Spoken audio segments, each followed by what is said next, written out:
नमस्कार दोस्तों। आज के इस वीडियो में हम बात करते हैं यूपीएसआई के सिलेबस और उसके एग्ज़ाम पैटर्न के बारे में। चलिए दोस्तों, वीडियो को स्टार्ट करते हैं। यदि आप हमारे चैनल पर नए हैं तो चैनल को सब्सक्राइब कर लीजिए और बेल आइकन को दबा दीजिए, जिससे आने वाले वीडियोज़ की नोटिफिकेशन आपको मिलती रहेगी। तो सबसे पहले मैं आपको यहाँ बता देता हूँ कि कुल 160 अंक होंगे। प्रत्येक प्रश्न के लिए 2 अंक प्राप्त होंगे। लिखित परीक्षा के लिए कुल 400 अंक हैं। परीक्षा की समय अवधि 120 मिनट होगी। कोई नकारात्मक अंक नहीं है। परीक्षा सामान्य हिंदी को छोड़कर हिंदी और अंग्रेजी दोनों भाषाओं में उपलब्ध होगा।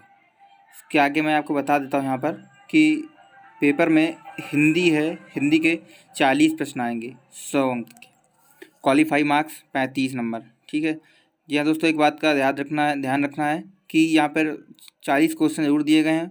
100 मार्क्स के क्वेश्चन होंगे, लेकिन आपको 35 मार्क्स हर सब्जेक्ट में पास करने हैं। हिंदी में 35 नंबर लाने हैं, कानून संविधान में भी 35 नंबर लाने हैं, न्यूमेरिकल वाले सिलेबस में भी 35 नंबर लाने हैं, मानसिक योग्यता में भी 35 नंबर लाने हैं। तो आपको 100 में से 35 नंबर क्वालिफाई मार्क्स चाहिए होगा। तो यहाँ पर हिंदी के 40 क्वेश्चन होंगे, जिसमें आपको 35 नंबर लाने हैं। कानून संविधान सामान्य ज्ञान के 24 क्वेश्चन और सामान्य ज्ञान के 16 क्वेश्चन होंगे। टोटल 100 अंक के होंगे, जिसमें से आपको 35 नंबर लाने हैं। न्यूमेरिकल और मेंटल एबिलिटी टेस्ट के 40 क्वेश्चन होंगे, जिसमें से आपको 100 नंबर के होंगे और 35 नंबर लाने हैं। मानसिक योग्यता 40 क्वेश्चन, 100 नंबर के और 35 नंबर लाने हैं। इसके बाद मैं आपको बता देता हूँ कि रीजनिंग के कौन कौन से चैप्टर्स पूछे जाते हैं। एनालॉजी, सामान्यताएं, मतभेद, अंतरिक्ष, दृश्य, समस्या को सुलझाना, विश्लेषण और निर्णय लेना, दृश्य स्मृति, भेदभाव, अवलोकन, संबंध, अवधारणाओं, अंकगणितीय तर्क, मौखिक और आंकड़ा वर्गीकरण, अंकगणितीय संख्या श्रृंखला, सार, विचारों और प्रतीकों और उनके रिश्तों से निपटने की क्षमता, अंकगणितीय अभिकलन और अन्य विश्लेषणात्मक कार्य। इसके बाद मैं आपसे बात करता हूँ इंटेलिजेंस कॉन्टेस्ट के बारे में, जिसमें संबंध और सादृश्य परीक्षण, स्पॉटिंग आउट, श्रृंखला समापन, कोडिंग डिकोडिंग, दिशा सेंस टेस्ट, रक्त संबंध, वर्णमाला के आधार पर समस्याएं, समय अनुक्रम परीक्षण, वेन आरेख और चार्ट प्रकार परीक्षण, गणितीय क्षमता परीक्षण, ऑर्डर में व्यवस्था करना।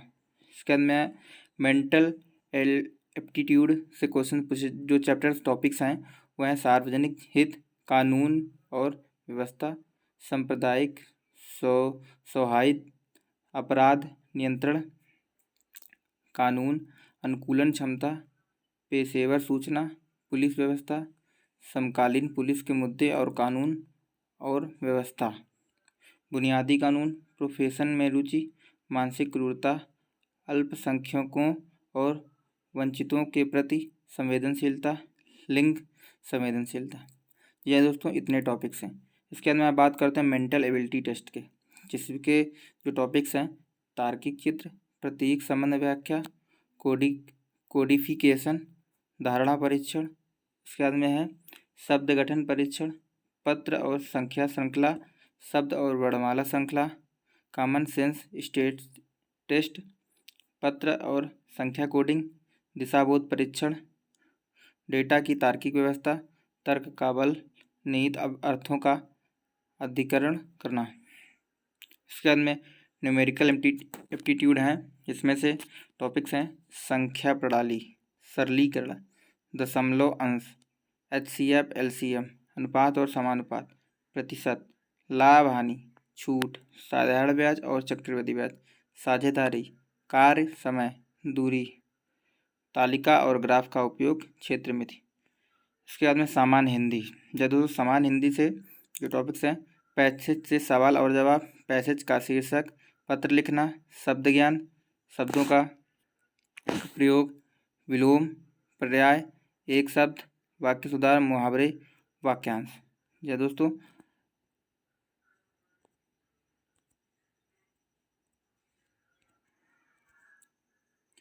यहाँ पर अगला टॉपिक है सिलेबस कानून और संविधान, मानव अधिकार, यातायात नियम, राष्ट्रीय सुरक्षा मुद्दे, अपराध की सजा का सिद्धांत, आत्मरक्षा का अधिकार, कानून के बारे में सामान्य ज्ञान, भारतीय संविधान के बारे में सामान्य ज्ञान, संविधान का उद्देश्य, मौलिक अधिकार, निर्देश सिद्धांत, संवैधानिक संशोधन के नियम और विनियम, अखिल भारतीय सेवा, महिला बच्चों से संबंधित सामाजिक कानून के बारे में जानकारी, SC ST पर्यावरण का आरक्षण, वन जीवन की बातचीत।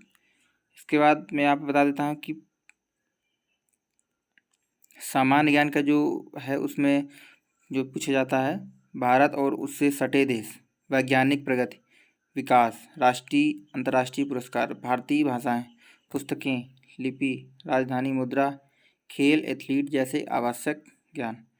इसके बाद मैं आपको यहाँ पे बता देता हूँ कि शारीरिक प्रवेश परीक्षा, पुरुष, नीचे यूपी पुलिस SI के पद के लिए आवश्यक शारीरिक मानक दिए गए हैं। जी हाँ दोस्तों, यहाँ पर सामान्य अन्य पिछड़ा सूचित वर्ग के लिए 168 सेंटीमीटर ऊंचाई होनी चाहिए, सीना 79 से 84 सेंटीमीटर, अनुसूचित जाति के लिए 160 सेंटीमीटर की हाइट होनी चाहिए और सीना 77 से 82 सेंटीमीटर। यहाँ पर महिलाओं के लिए है सामान्य अन्य पिछड़ा वर्ग के लिए 152 सेंटीमीटर की हाइट होनी चाहिए, अनुसूचित जातियों के लिए 147 सेंटीमीटर की। महिला उम्मीदवार को कम से कम 40 किलोग्राम वजन होना चाहिए। या दोस्तों, पुरुष उम्मीदवारों के सीने में न्यूनतम 5 सेंटीमीटर का विस्तार होना चाहिए। ठीक है दोस्तों, और यहाँ पर मैं आपको बता देता हूँ शारीरिक दक्षता परीक्षा PT, physical standard test clear करने वाले उम्मीदवार फिजिकल एफिशिएंसी टेस्ट के लिए क्वालिफाई करेंगे। उम्मीदवार को एक निश्चित समय अवधि में निश्चित दूरी तय करनी होती है, जिसका विवरण नीचे दिया गया है। जी दोस्तों, पुरुषों के लिए है 28 मिनट में 4.8 किलोमीटर की रेस करनी होती है और महिलाओं को 16 मिनट में 2.4 किलोमीटर की। ये दोस्तों, और यहाँ पर अगर हमारा वीडियो अच्छा लगा हो तो वीडियो को लाइक करें, चैनल को सब्सक्राइब करें और बेल आइकन को दबाएं, जिससे आने वाले वीडियोज़ की नोटिफिकेशन आपको मिलती रहेगी।